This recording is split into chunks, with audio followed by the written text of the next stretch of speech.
Oi pessoal, esse é o podcast Fala com Lori e aqui estamos no primeiro episódio da 7ª temporada. A gente começou com essa brincadeira em 2021, vocês se lembram? Vocês acabaram gostando, eu também, e o namoro virou casamento.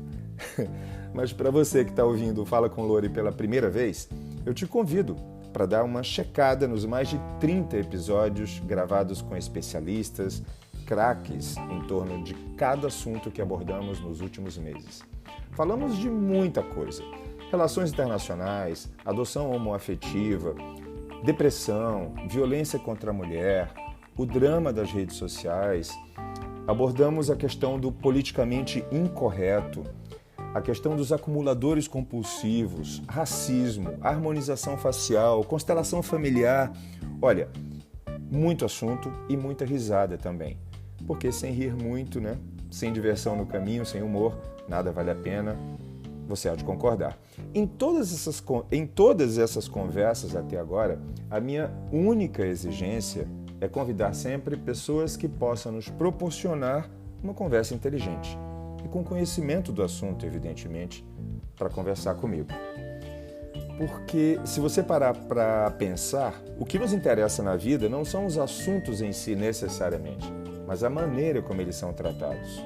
E é por isso que as pessoas, a gente, né, nós somos a parte principal, a parte que interessa em qualquer processo. E a pessoa interessante de hoje é o Davi Butzke. O Davi é professor de inglês, é professor de alemão e é criador de conteúdo digital. Ele é catarinense de Pomerode, interior de Santa Catarina, descendente dos imigrantes alemães que chegaram ao Brasil no final do século XIX. Hallo liebe Leute, schönen guten Abend. Also es ist super, euch dabei zu haben. Hier bin ich noch einmal. Olá galera, boa noite a todos vocês, aqui estou novamente. E essa é a nossa segunda aula de alemão. A minha primeira pergunta para você, Davi, é sobre a sua origem. Quando eu te conheci, eu tinha certeza de que você era alemão, por conta do teu leve sotaque falando português e por conta do alemão perfeito que você tem. E aí, quando a gente conversou a primeira vez, você me disse: Lori, eu sou brasileiro, nasci em Santa Catarina. Mas eu não fui o primeiro a pensar que você era alemão, né? Bom, minha origem, vamos lá.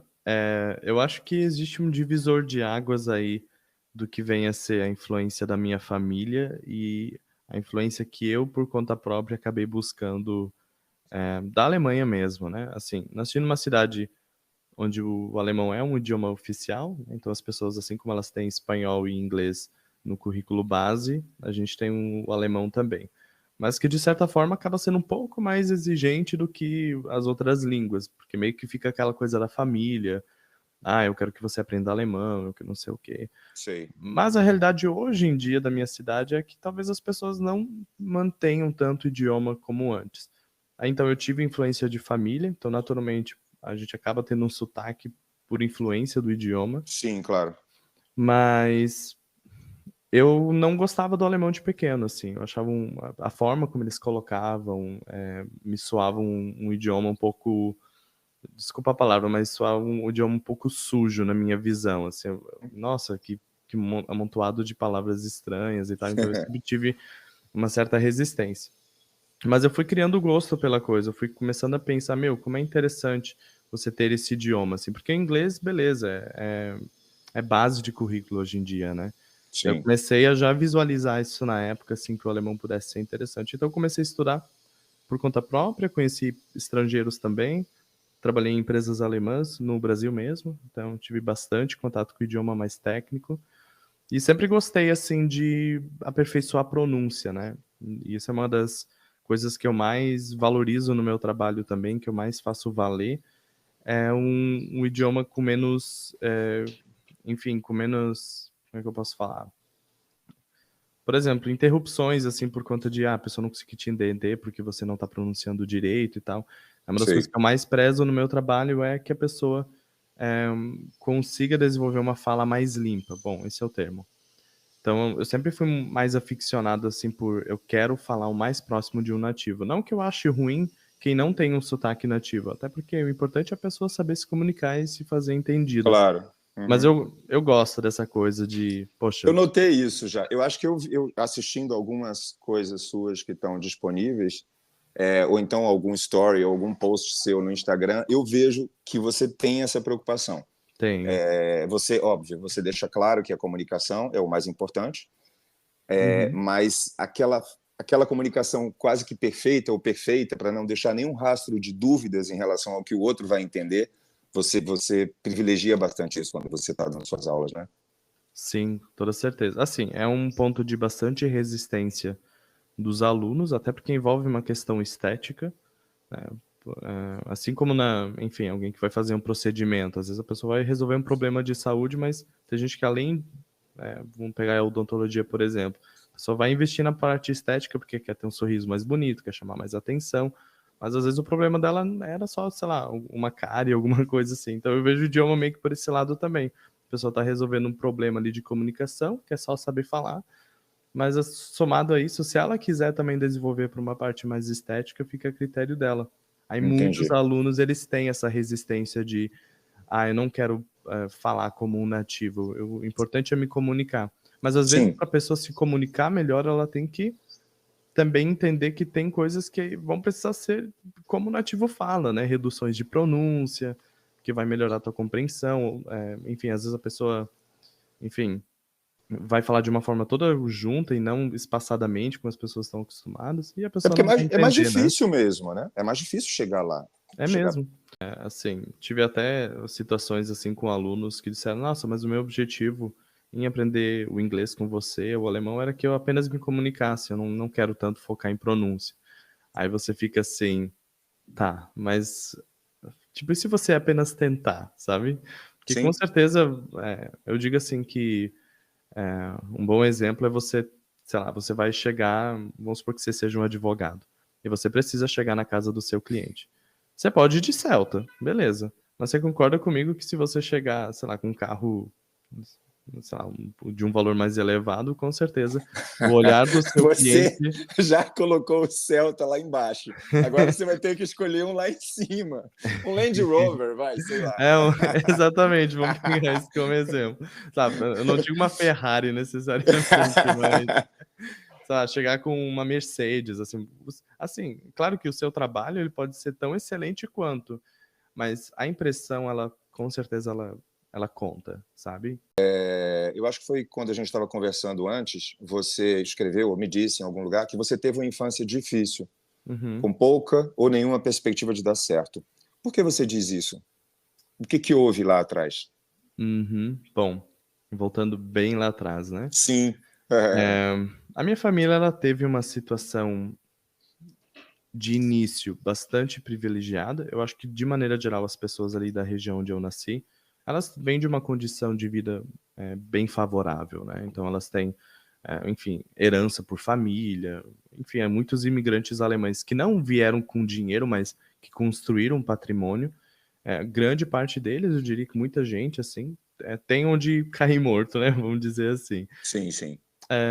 A minha mãe, por exemplo, ela veio do Rio Grande, uma cidade chamada Santa Rosa, e ela morou até, eu acho que os 15 anos, em Nova Santa Rosa, no oeste do Paraná. E aí a situação dela com o pai dela vinha de uma situação financeira mais complicada, ele se envolveu em muitas dívidas. Esse meu avô já é falecido, por sinal.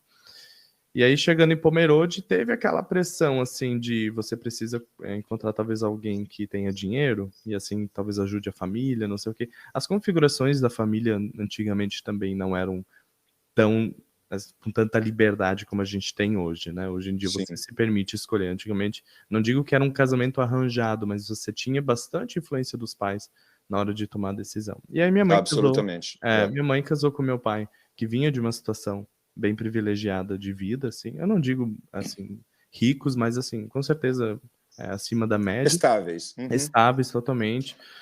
Mas, no entanto, meu pai não soube administrar isso e acabou prejudicando a família inteira, né? Se descontrolou ali na questão dos filhos e acabou tendo 7, quando minha mãe queria ter só 3. Eu sou o 6º, por sinal, né? Então, assim, ele faleceu cedo, ele era envolvido com bebidas e, enfim, não sei o que ele fazia também fora do casamento, né? Aí eles se separaram porque ficou uma situação bem insustentável, envolveu processo judicial, o juiz teve que intervir. Entendi. E minha mãe ficou praticamente desolada da família toda, porque ela morava ali na região onde só tinha parentes do meu pai que criticavam ela, porque na época você ser separado, ou você, principalmente mulher, ser solteira, tinha essa Sim. pressão da sociedade machista, assim, de... Sim, você já entrava no jogo perdendo, exato, né? já entrava no jogo perdendo, então ela não tinha assistência financeira, ela não podia trabalhar porque tinha que cuidar dos filhos, então dependia também de doações e tal. Então foi uma situação bem complicada, né? A situação da família foi melhorando aos poucos, conforme ela foi, enfim, trabalhando, mas não foi, assim, o melhor dos mundos que ela sonhou para si, não, né? Mas a minha família, de maneira geral, ela não carregou, assim, talvez com raras exceções, algum peso desse passado. A gente, tipo, ok, não vamos ficar preso a isso, já saímos dessa situação, não tem o porquê da gente voltar. Então, por exemplo, eu não tive afeto do meu pai, então falar, por exemplo, da morte dele ou quando ele se foi, pra mim não faz diferença, assim, com todo o Sim. perdão da palavra, Sim, eu entendo. mas eu acho que o fato dele ter saído da nossa família, eu vejo como uma bênção, sabe? Claro que não, o fim da vida dele é uma coisa que ninguém desejava, né? Mas, querendo ou não, ele era um grande empecilho aí pra gente como um todo, né? Então Sim, sim. foi um alívio, assim, da família ali, a gente ter, né, ele ter se separado e tal. Mas claro que gera aquela falta, ausência do pai e tal, mas eu acho que minha mãe Claro. ela sempre foi muito forte e ela conseguiu ocupar os dois papéis, assim, com maestria, sabe? Hoje alguém me fez uma pergunta muito óbvia e eu fiquei pensando, como a gente pode falar óbvio em inglês? Claro que você tem o clássico it's obvious, that's so obvious, mas tem uma expressão muito legal no inglês que é that goes without saying, ou seja, não precisa nem de explicação, não precisa nem falar, ou seja, algo é tão óbvio que eu não preciso nem dizer. Quando eu voltei do meu intercâmbio do Canadá em 2018, eu fui para uma escola de idiomas, comecei a dar aula daquele jeito clássico, entrando em Peraí, sala você de aula. estava em Pomerode ainda, Estava em Pomerode, quando isso. você foi para o intercâmbio no Canadá. Isso, Foi exatamente. que cidade no Canadá? Winnipeg. Winnipeg, ok. Onde teve já as Olimpíadas de Inverno. Exatamente, exatamente. Aí eu fiz o intercâmbio em 2017 e 2018, aí cheguei em 2018 no Brasil, fui dar aula. Nesse meio tempo comecei a dar aula particular. A escola encontrou problema nisso, achou que eu teria que ser exclusivo da escola e eu larguei a escola.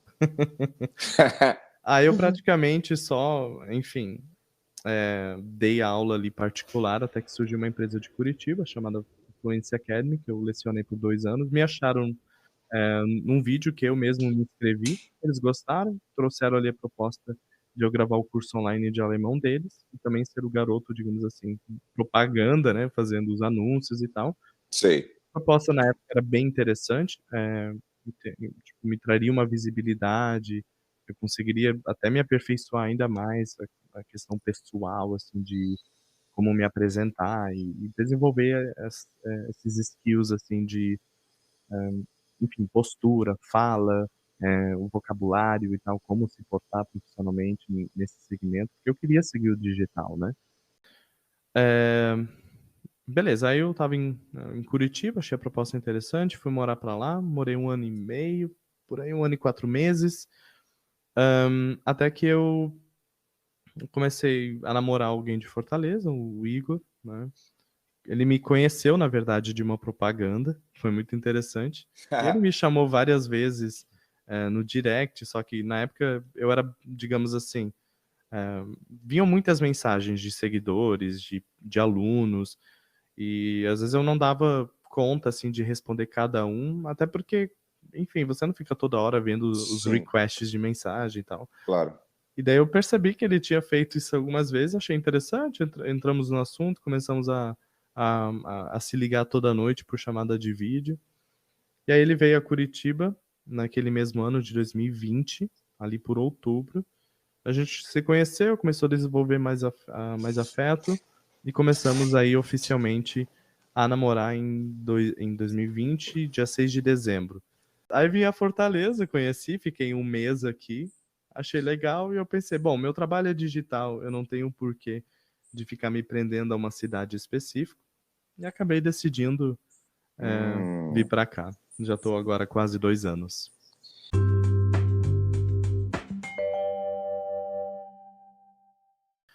Inicialmente eu dava aula na casa das pessoas, então eu ia lá, marcava um horário, chegava lá de bicicleta no Você não início. começou online Não, direto, então? não, eu comecei presencialmente na casa das pessoas, no escritório delas. Hum, E foi muito legal, porque, nossa, chegava, já era o cafezinho pronto, às vezes ia na casa de claro. família, acabava jantando com alunos, assim. Uhum, Então foi muito legal. muito legal.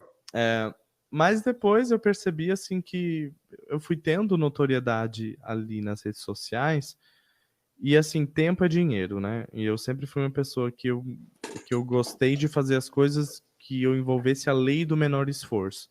Então, para que eu vou me deslocar 30 minutos de carro na casa de uma pessoa que vai me pagar um valor, se eu posso cobrar o mesmo valor sem sair de casa, né? Então, basicamente, essa era Uhum. a lógica que eu utilizava.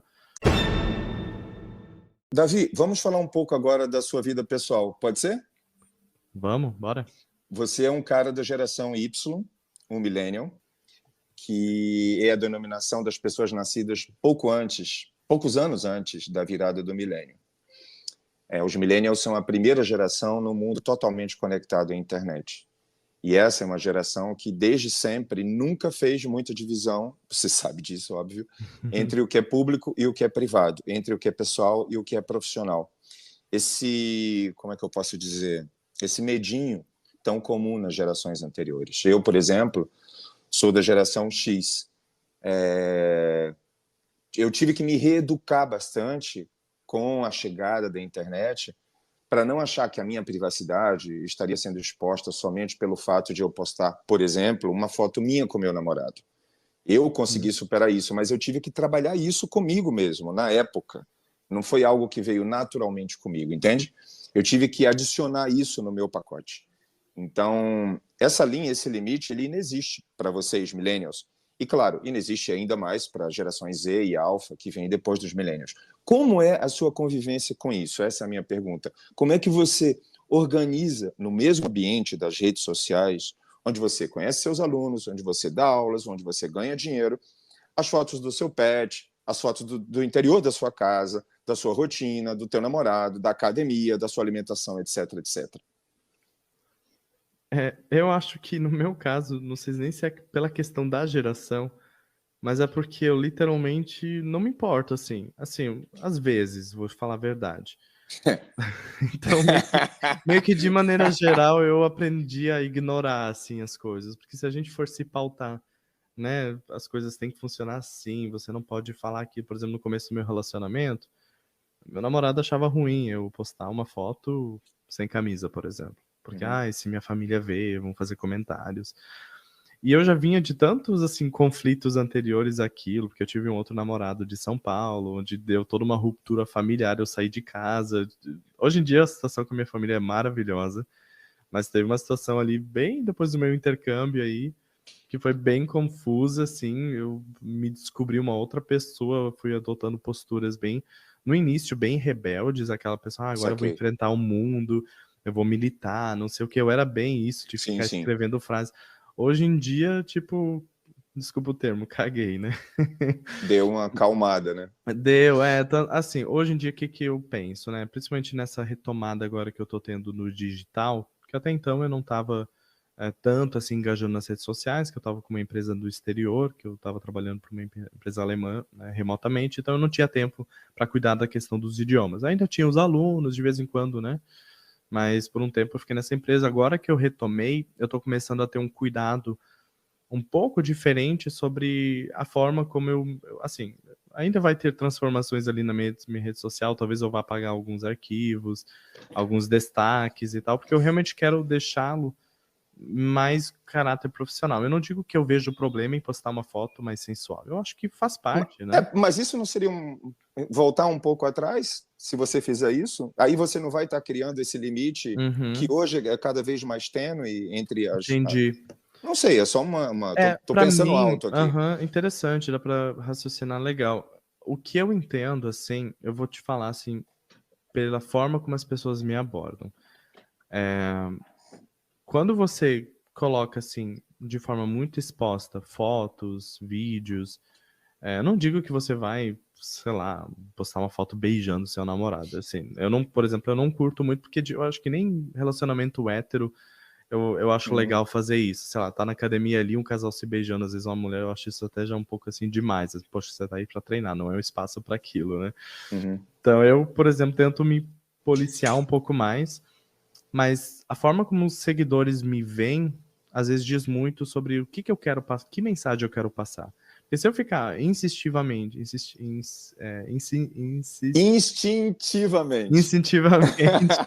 eita, trava, não tem jeito. instintivamente colocar fotos, sem camisa, pós-treino, as pessoas elas não vão chegar, e aí, quanto que tá teu curso? E aí, não sei o quê. As pessoas elas veem assim, tipo, então, que É o público que todo, né? é o todo. É. Então é difícil você navegar entre todos os públicos. Então você meio que precisa, às vezes, agradar gregos e troianos. Então, eu acho que, por exemplo, sensualidade para quem é uma pessoa pública, tipo como eu, que vai vender um produto digital, ela pode ter o seu papel se você souber dosar isso bem. Para mim, a neutralidade em muitas questões, por exemplo, eu não falo de política hoje em dia no meu Instagram mais. Porque dá muito palco, dá pano para briga. Antes eu até militava um pouco, hoje em dia eu, assim, poxa, né? Não é nem por... eu tenho medo de expor minha opinião, mas hoje em dia eu tô evitando tanto desgaste, né? Porque, eu tô ali para ensinar idioma, essa é a minha função, né? Então eu vou muito por isso. Mas dentro dessa mistura, dessa ausência de limites, as pessoas que te seguem, por exemplo, sendo seus alunos ou não, por exemplo, elas certamente, em algum momento, ou sempre, e aí você que vai me dizer, elas ultrapassam alguns limites. Sim ou não? E aí, como é que você lida com isso? Porque com também... certeza. Assim, eu naturalmente, eu sempre fui uma pessoa muito educada. Então, às vezes a pessoa ia fazer um elogio assim, mais, sabe, puxando pro outro lado.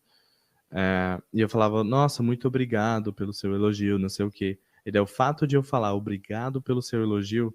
Pronto, já abriu a porteira. A pessoa achou que era uma abertura. Claro. Ou sei lá, responder com foguinho e você lá curtir a pessoa. Ele deu abertura.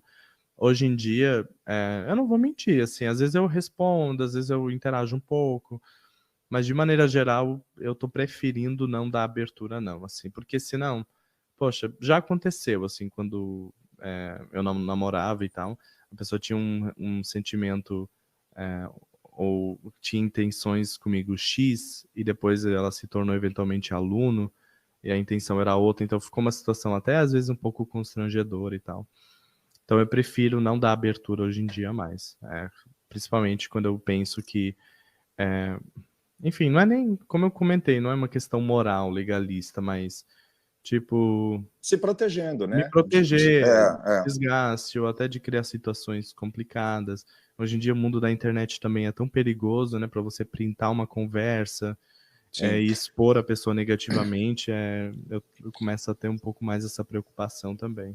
Cara, eu comecei a ter essa preocupação com muito atraso. Eu acho que faz uns 2 ou 3 anos só. Mas um amigo meu que falou para mim, porque eu sempre me achei o rei do politicamente incorreto. Então, entre os amigos, para dar risada, entendeu? Aquele riso fácil que é para você rir naquele segundo, e aí 2 segundos depois você não lembra mais do que você falou. Só que você não lembra mais do que você falou, mas se você escreveu aquilo numa mensagem de WhatsApp, ou de Instagram, ou de Facebook, whatever, ou se você grava um áudio, as pessoas podem printar ou podem encaminhar aquele teu áudio para todo mundo. E eu não me dava conta disso, né?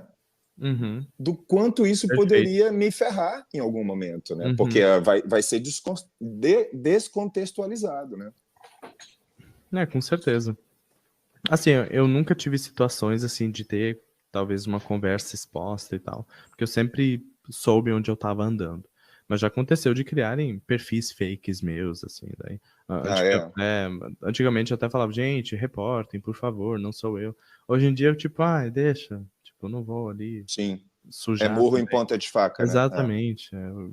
Enfim.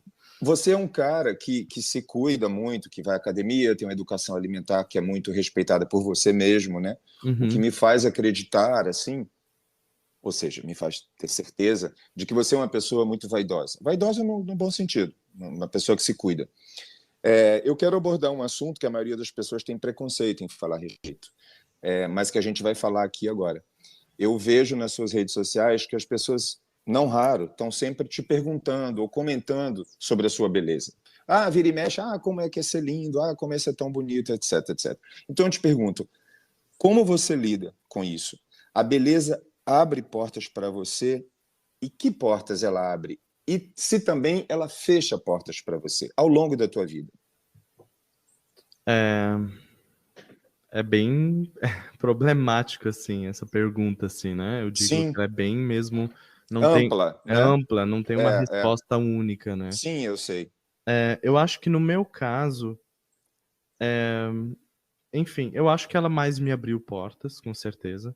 Uhum. Então, quando eu entrei nessa empresa de Curitiba, por ironia do destino ou não vou mencionar nomes aqui também, mas eu fui a pessoa escolhida para estar nas redes sociais, com meu rosto exposto. Mas as pessoas perguntam, sim, às vezes até num tom de, tipo assim, com elogios sinceros, assim, tipo, poxa, como é que você se cuida? Qual é a tua rotina de treino? Que dieta você faz? Quanto tempo você treina? E pra mim, cara, a academia hoje em dia, no começo não vou mentir, foi puramente estético, assim. Eu quero ter um corpo dos sonhos. Eu quero ter o corpo do garoto propaganda, assim, né? Assim, Uhum. não vou mentir, mas inicialmente eu tinha esse intuito.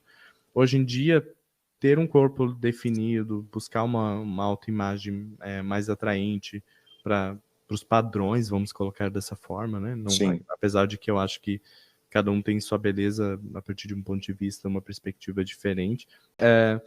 Mas hoje em dia, me cuidar, ter uma dieta bem balanceada, diz muito sobre a minha saúde emocional.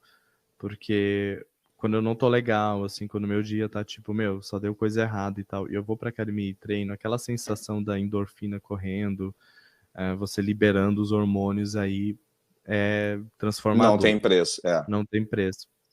E eu não me sinto culpado, por exemplo, nossa, eu preciso fazer uma dieta, né? Eu tô só comendo besteira, cadê minha saúde? Né? Porque hoje em dia, querendo ou não, é um assunto que tá bastante em voga, né?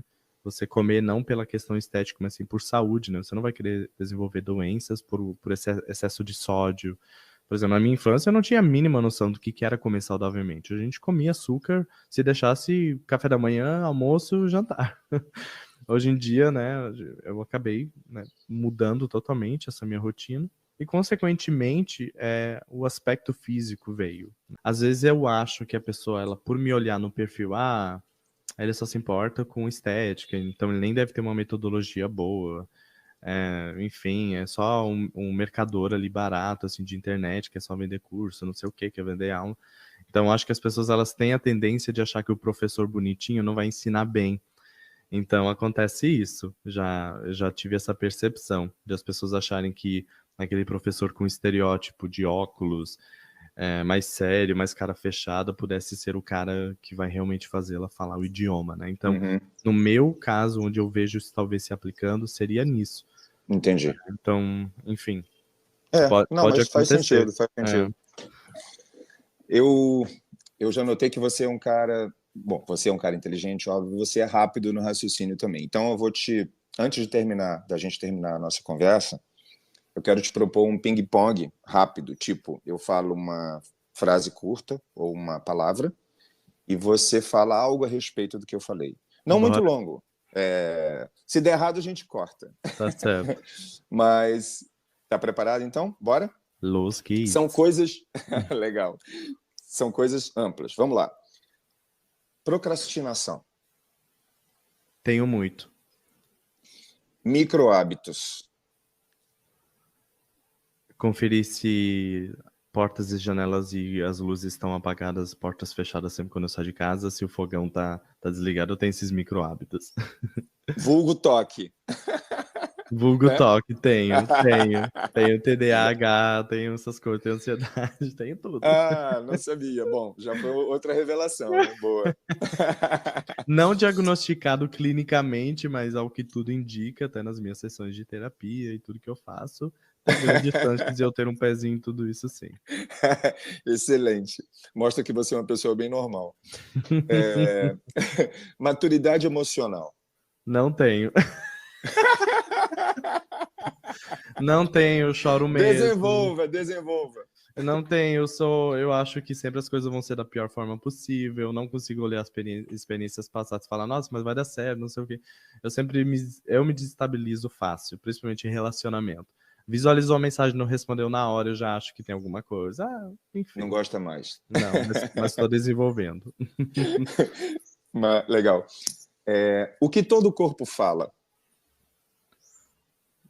E o meu, ele pede muito sono. Rotinas criativas.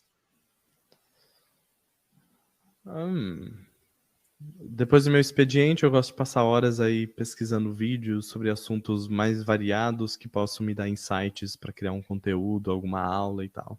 Então, enfim, fazer as coisas em horários não programados. Às vezes são melhores momentos para eu ter criatividade para as coisas. Mentes geniais. Cara, que difícil. Pior que eu não tô conseguindo pensar numa referência de uma mente genial. Não precisa necessariamente você dizer uma mente que você acha genial. Você pode falar qualquer coisa a respeito disso. Mente genial. Saber buscar oportunidades na escassez das coisas da vida, por exemplo. Eu, no sentido empreendedor, perceber, tá tendo essa dificuldade nesse segmento. O que eu posso... Para mim, ser mente genial é isso. Conseguir trazer soluções para problemas, às vezes, que a pessoa nem achava que era um problema. Né? Perfeito. Estamos terminando. O poder do hábito. Constância, resultado no final. O obstáculo é o caminho. Verdadeiro ou falso? Eu acho que o obstáculo ele te amadurece. Ele te obriga a ter mais ferramentas, mais estratégias e, consequentemente, te torna melhor. Né? E, finalmente, amanhã.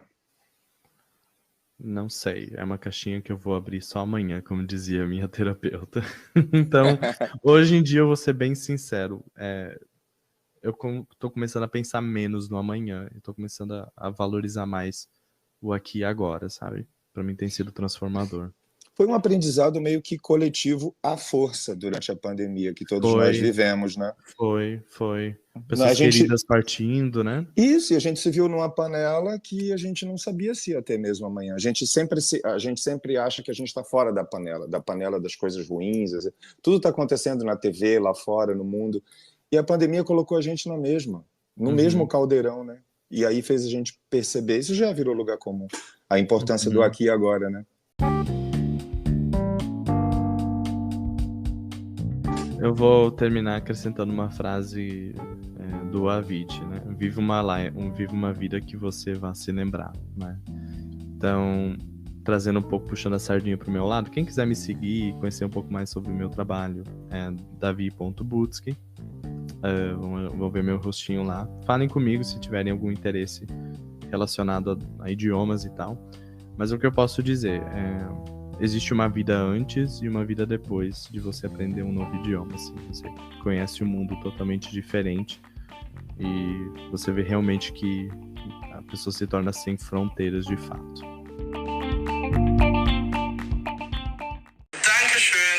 Dankeschön und bis zum nächsten Mal.